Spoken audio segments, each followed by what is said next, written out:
Divya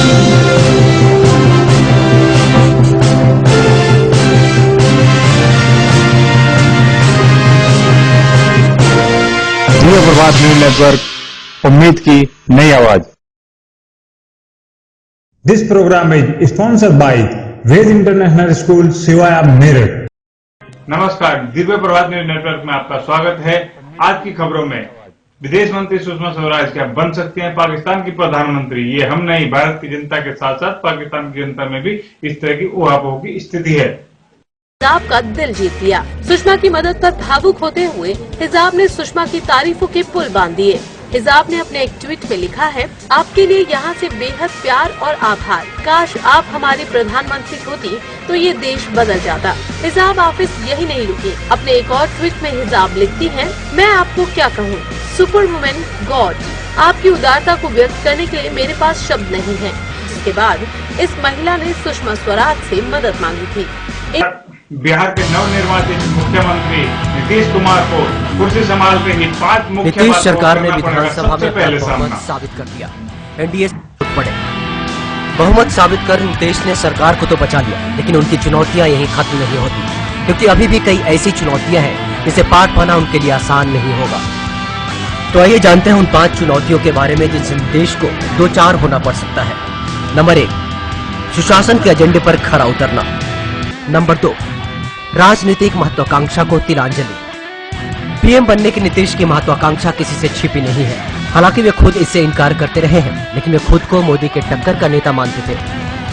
number 3, अवसरवाद के आरोपों को झुठलाना।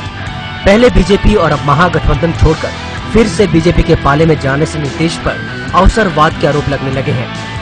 नंबर 4, वोट बैंक पर पकड़ बनाए रखना। नीतीश ने पहली बार जब बीजेपी के साथ सरकार बनाई थी तब सरकार में जेडीयू की हिस्सेदारी ज्यादा थी, लेकिन अब हालात बदल चुके हैं। जेडीयू के मुकाबले बीजेपी की स्थिति पहले से बेहतर है। और नंबर 5, मोदी और अमित शाह से समीकरण ठीक करना। नीतीश ने मोदी की वजह से एनडीए छोड़ने का फैसला किया था, लेकिन वो फिर से एनडीए में लौट आए हैं। बीजेपी पर मोदी और अमित शाह की जोड़ी का एक छत्र राज है।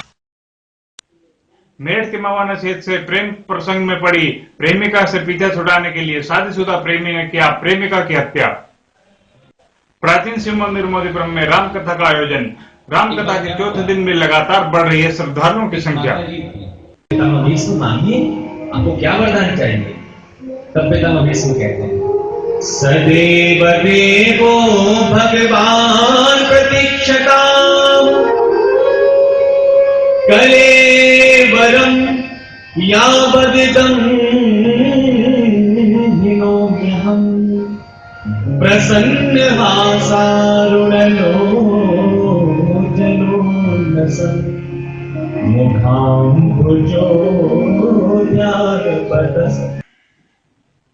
कंकरखेड़ा मोदीपुरम मंडल के बीजेपी कार्यकर्ताओं ने पंडित दीनदयाल उपाध्याय की पुण्यतिथि पर किया वृक्षारोपण। मंडल अध्यक्ष ओपी सिंह, मंडल संयोजक दिनेश शर्मा व अशोक चौधरी समेत सैकड़ों कार्यकर्ताओं ने किया वृक्षारोपण।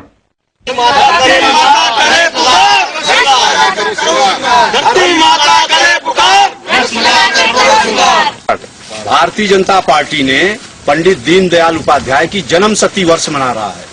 उसके अंतर्गत वृक्षारोपण सप्ताह जो 31 तारीख तक वृक्षारोपण सप्ताह चलेगा और पूरे कंकरखेड़ा मंडल में 1000 वृक्ष लगाने का लक्ष्य रखा गया है। प्रत्येक बूथ पर 5 पेड़ लगाने का लक्ष्य रखा गया है। उपाध्याय जी के 100वें जन्म शताब्दी वर्ष पे कार्यक्रम थे, उसमें वृक्षारोपण अभियान का एक प्रमुख कार्यक्रम था जो ये संपन्न हो रहा है।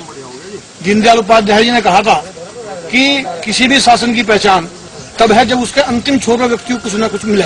उपलक्ष्य में जो वृक्षारोपण कार्यक्रम चलाया गया है उसमें जो मंडल में संयोजक के रूप में मुझे जिम्मेदारी दी है, उसमें हमने 1000 वृक्ष लगाने का लक्ष्य लिया है और बिना किसी जाति भेदभाव के हम लोग ये वृक्षारोपण का कार्य कर रहे हैं।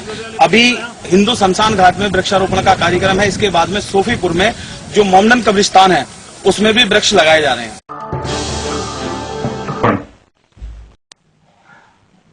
वैश्य समाज मोदीपुरम की महिलाओं ने किया हरियाली तीज का कार्यक्रम, जिसमें मिस तीज प्रतिभा गुप्ता को चुना गया। साथ में वृक्षारोपण कर महिलाओं ने वातावरण को शुद्ध रखने व हरियाली को बनाए रखने के लिए सभी लोगों को दी प्रेरणा।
आज की खबरों में बस इतना ही।